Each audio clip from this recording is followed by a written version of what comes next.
Oops. This is truly a wonderful Thanksgiving. Indians and white men eating in peace.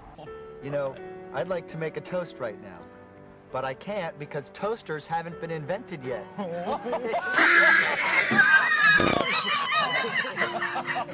Gobble gobble. What up, world? You should definitely already know who it is. It's your boy Ride Dog from the Mars Bowl Tups, back with the official Year 3 Turkey Day special. So if this is your first year watching Skip Scramble recaps, every year around Thanksgiving time, I do a Turkey Day special. And we basically count down your biggest bloopers, your turkey moments, your oops-a-daisies, your face palms, your cringes, just those moments that you look back and you're like, oh, that's why I did so crummy this year.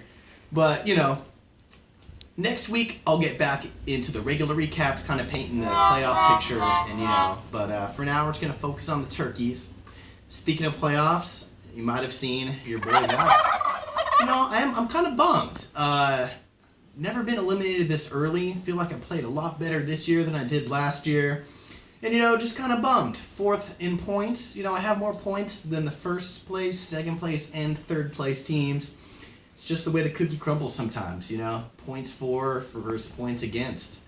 So, you know, Gar, the mathematician over here, said that I'm technically not mathematically eliminated, but pretty sure you're not going to see me in the playoffs. So, with that being said, we're going to pour one out for the Mars Bowl Tups real quick with one more Tecate challenge. So just so you know, the Tecate challenges on Thanksgiving, I'm going to donate double to the Starving Solomon's Fund for Hungry Kids. So just make sure you do it, tag it, hashtag it, and that's how it gets counted. So Tecate challenge, here we go, baby.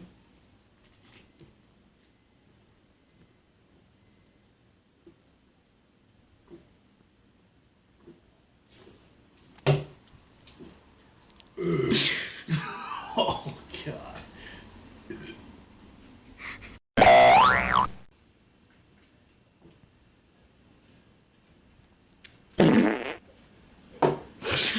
Whew. All right. Let's get straight into the turkey moments. So, this year, Year 3, I'm doing a bonus blooper for this Turkey Day special. Doesn't have anything to do with the league, but just thought it was worth mentioning for how big of a blooper it was. Alright, so bonus blooper number 1. America elects Trump. So this is one of those things where you're just like, is America trolling right now? And then it's kind of just like, oh, we're really doing this, huh? So just one of those weird, like, definitely didn't think it was going to happen things. Kind of like when you go up against a team that's like playing players on bye and you're just like, got it. And then you still end up losing. It's kind of like, seriously? So, you know, just a big blooper, thought it was worth including in there. You know, Trump says he's projected to make America great again, but we know how projections go. So, we're going to kick things off with the draft. Blooper moment number 9. Doug calls for a draft do-over. So this is one of those things where, like, Year 3, we're still doing do-overs. Epic In the fail. 11th round, Doug drafted Justin Forsett. And for those of us that are paying attention, he actually got cut from the Ravens a couple days before the draft. So he basically drafted a guy that's not even on a team. You know, eventually we told him, he was pretty bummed out. We let him do a do-over. Just one of those things where we're like, aren't you the champ? Like, what? What's going on here? A little sub-blooper with this is that in the 4th round, he also drafted Dion Lewis, someone that's on the IR. He's not going to play the first 8 weeks. This is just one of those, like, definitely got to do your research for these moments because, you know, if he's healthy, he's a big 4th round pick, but, you know, still injured, like, definitely not. All right. Keeping it rolling with the draft here. Turkey moment number 8. Shannon drafts Todd Gurley. So, as you can see here, I'm going to say in general that the draft definitely favored the first half. You got some studs going in here. The second half of the draft teams, you're getting in your bus here. So I'm calling a special turkey moment that in this early in the draft, we're getting a bust, you know? Just one of those things where Gurley has not replicated the success of last year at all. The Rams, with so many question marks, it's kind of like hindsight's 2020, but just definitely taking a hit where she could have had any of these guys.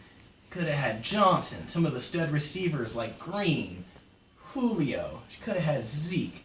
So, you know, hindsight's 2020. Can't really blame her, but just sucks to get such a bust that early in the draft.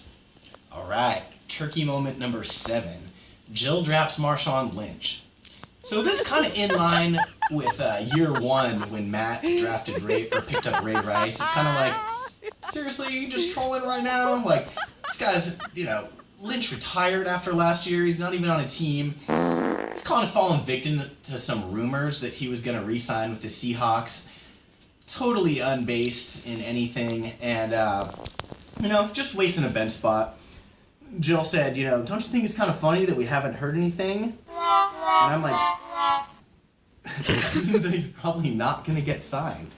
So, just one of those, like, wasted a bench spot for a couple weeks. This is when you could be getting some depth for, she had some injuries and some suspensions. It's one of those things to think about. All right, turkey moment number 6. Fostergate. So this is definitely a multiple gobble moment here. I'm just going to walk you through Fostergate and assign different gobbles to different people here. So it all started with Kirill and Garrett basically trading straight up Des Bryant for Jonathan Stewart. You could debate that trade on its own merits, but Garrett wanted to get a little too cute, and he packaged Foster with it. His reasoning was that he didn't really want him on a team anymore. He wanted to open up a roster spot, but he didn't want to straight up drop him so that one of the big dog teams can pick him up. So he kind of packaged it, give it to Kirill, keep it safe, keep it out of the hands of some of the top teams like Doug and Sam. So that's your first gobble. Immediately, Kirill, low on Foster, flips him to Sam for just a pretty basic bitch tight end. And this is just like exactly what Garrett didn't want to happen. Foster is now on Sam's team, who's one of the top dogs. If Foster pops off, his team is now cruising to the top. So this causes Matt and some other league members to totally overreact. They're saying that they're going to flip the trade back, retract it even a couple days later. And it turns out that like 2 days later, Foster retires. So it's no big deal.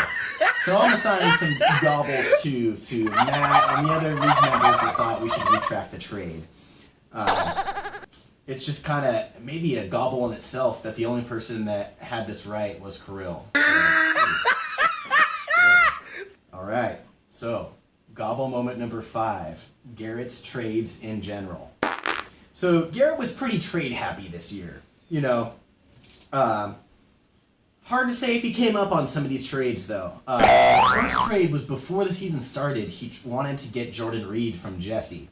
Commissioners may have hastily decided to veto that trade, but, kind of got to be cautious with trades before the season. Tip the balance a little bit too much.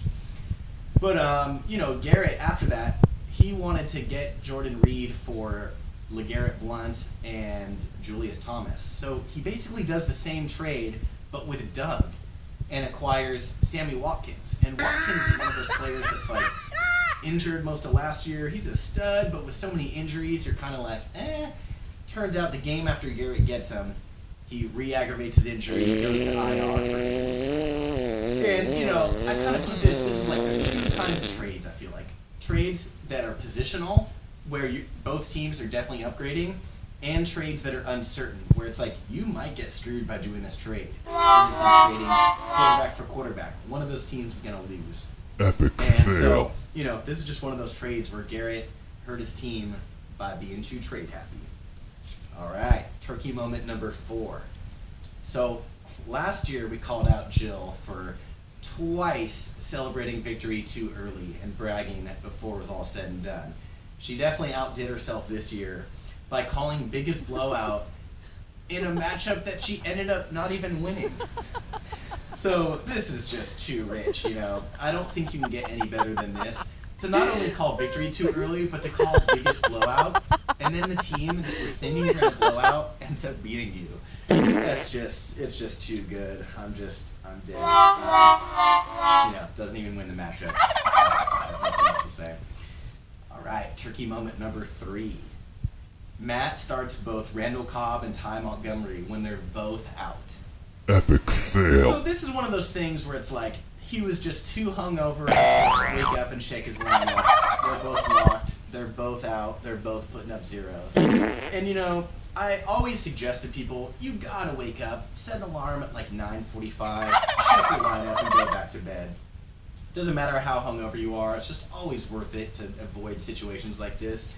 Also a situation where maybe just not paying attention too much. I have both those guys in different leagues. I knew that Cobb was gonna be out since Friday. It was announced that Montgomery is going to be out that Saturday, so just definitely one of those gotta pay attention kind of moments. You know, that's one of those things too. If he subbed in guys, he could have beat Garrett and solidified his playoff spot that much more. So, gotta pay attention. All right, gobble moment number 2. Shannon and Austin both drop Ajayi.